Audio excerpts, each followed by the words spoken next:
बहुत पुराने ज़माने की बात है। समरकंद की ठंडी हवाओं के बीच एक छोटा सा कच्चा मकान था, जहां बुढ़ापे की दहलीज पर खड़ी एक माँ अपने इकलौते बेटे जुबैर के साथ रहती थी।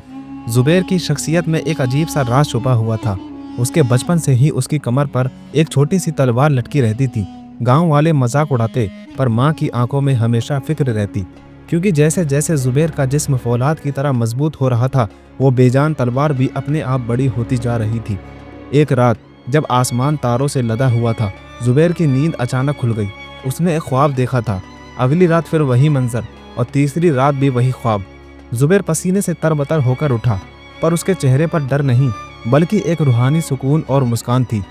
उसने खिड़की से बाहर चमकते चांद को देखा और खुद से धीरे से कहा, वक्त करीब है, मगर ये राज तब तक मेरा है जब तक खुदा इसे हकीकत ना बना दे। अगली सुबह जब वो नाश्ते पर बैठा तो उसकी मुस्कान छुप ना सकी। उसकी माँ ने गौर से देखा और पूछा, बेटा, आज तेरी आंखों में वो चमक कैसी है जो पहले कभी न थी? क्या बात है? जुबैर ने निवाला तोड़ते हुए कहा, अम्मी जान, बस एक हसीन ख्वाब देखा है जिसे सोचकर दिल बाग बाग हो गया। माँ का कौतूहल बढ़ा, मुझे भी तो सुना, आखिर ऐसी क्या खुशी है? जुबैर का चेहरा गंभीर हो गया। माफ़ करना अम्मी, मगर यह राज मैं किसी को नहीं बता सकता। यही बात माँ के दिल में फांस की तरह चुभ गई। ममता का हक जब जिद में बदला तो घर का माहौल बिगड़ गया। माँ ने डांटा और रोई, और आखिर में गुस्से में आकर उसे पीटना शुरू कर दिया। जुबैर बुत बनकर खड़ा रहा, आंखें नम थी मगर जुबान खामोश। इत्तेफाक से इलाके का हाकिम आला अपने लाव लश्कर के साथ वहां से गुजर रहा था। जब उसने एक माँ को अपने जवान बेटे को बेरहमी से पीटते देखा तो उसने सवारी रुकवा दी। हाकिम ने पूछा, माई, क्यों इस नौजवान पर जुल्म कर रही हो? माँ ने रोते हुए सारी कहानी सुनाई। हाकिम ने जुबैर की आंखों में देखा और मुस्कुरा कर बोला, ए नौजवान, अगर यह ख्वाब इतना ही कीमती है कि तू अपनी माँ की मार सह सकता है, तो यकीनन इसमें कुछ बड़ा छुपा है। क्या तू मेरे साथ महल चलकर मेरी सरपरस्ती में रहना पसंद करेगा? जुबैर ने सर झुकाकर रजामंदी दे दी। महल पहुंचकर उसे बेहतरीन लिबास और तालीम दी गई। हाकिम की 3 बेटियां थीं, जीनत, आलिया और सारा। तीनों ही जुबैर की खामोशी और जादुई तलवार से मुतासिर थीं। सबसे छोटी बेटी सारा बहुत जिद्दी थी। एक शाम उसने बाग में जुबैर को घेर लिया। तुम सबको बेवकूफ़ बना सकते हो, पर मुझे नहीं। बताओ, क्या देखा था तुमने? जुबैर ने नरमी से कहा, शहजादी, जिद छोड़ दीजिए, कुछ बातें वक्त के साथ ही अच्छी लगती हैं। सारा का पारा चढ़ गया। उसने बदतमीजी की तो जुबैर ने गुस्से में उसे झिड़क दिया। ये बात जब हाकिम तक पहुंची तो उसका लहजा बदल गया। उसे लगा कि जुबैर मगरूर हो गया है। उसने हुक्म दिया, इस लड़के को एक ऊंचे बुर्ज में कैद कर दो और तब तक खाना मत देना जब तक ये सच ना उगल दे।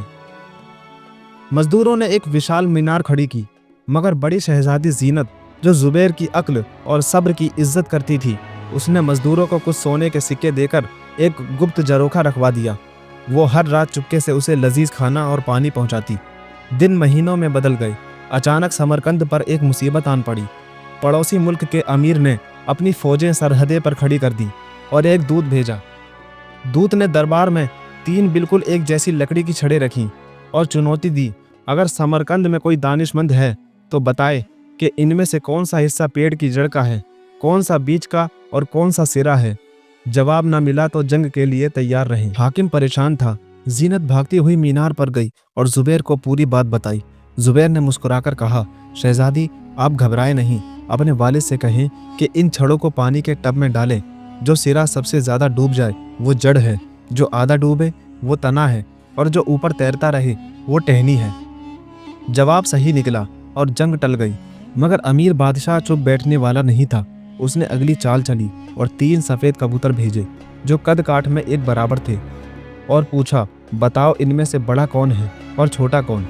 जुबैर ने फिर हल दिया, इन्हें ज़मीन पर खुला छोड़कर दाना डालो। जो सबसे पहले झपटेगा वो बड़ा है, जो तसल्ली से खाएगा वो मंझला, और जो डरकर पीछे खड़ा रहेगा वो सबसे छोटा है। अमीर बादशाह को शक हो गया कि यह हाकिम की अक्ल नहीं है। उसने शर्त रखी कि उस लड़के को मेरे दरबार में पेश किया जाए। जुबैर जब वहां पहुंचा तो वहां एक बूढ़ी जादूगरनी मौजूद थी जो इंसानों के चेहरे पढ़ लेती थी। उसने रात को जादू के जरिए जुबैर के कमरे में घुसकर उसके कुर्ते की आस्तीन पर एक खास काला निशान लगा दिया ताकि सुबह उसे पहचान कर जहर दिया जा सके। मगर जुबैर की तलवार ने उसे नींद में ही झकझोर दिया। जुबैर ने फौरन उठकर अपने बाकी दो हमशक्ल साथियों के कुर्तों पर भी वैसा ही निशान बना दिया। सुबह जादूगरनी और अमीर बादशाह हक्के बक्के रह गए। जब कोई चाल काम न आई तो अमीर बादशाह ने सीधे हमले का ऐलान कर दिया। समरकंद की फौजें कम थी।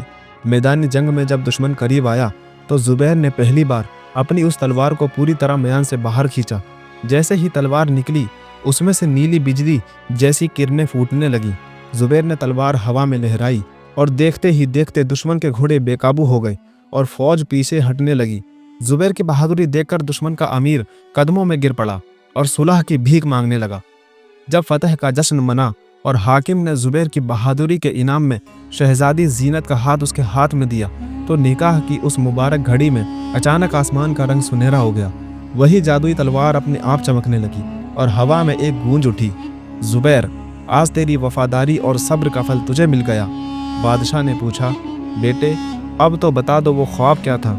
जुबैर ने जीनत का हाथ थामते हुए कहा, आली जां, मैंने देखा था कि एक दिन मैं एक ऊंचे बुर्ज से निकलकर इस मुल्क का मुहाफिज बनूंगा और मेरी ये तलवार खुदा के नूर से चमक उठेगी।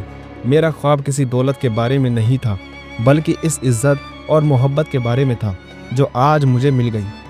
पूरे समरकंद में चिराग जलाए गए और उस रात के बाद जुबैर और जीनत की दास्तान हर माँ अपने बच्चों को सुनाने लगी। प्यारे दोस्तों, उम्मीद है आपको ये वीडियो अच्छी लगी होगी। अगर वीडियो अच्छी लगी हो तो लाइक करें और हमारे चैनल को सब्सक्राइब करना ना भूलें। हम लाते हैं आपके लिए ऐसी ही कहानियाँ, तो हमारे चैनल को सब्सक्राइब ज़रूर करें।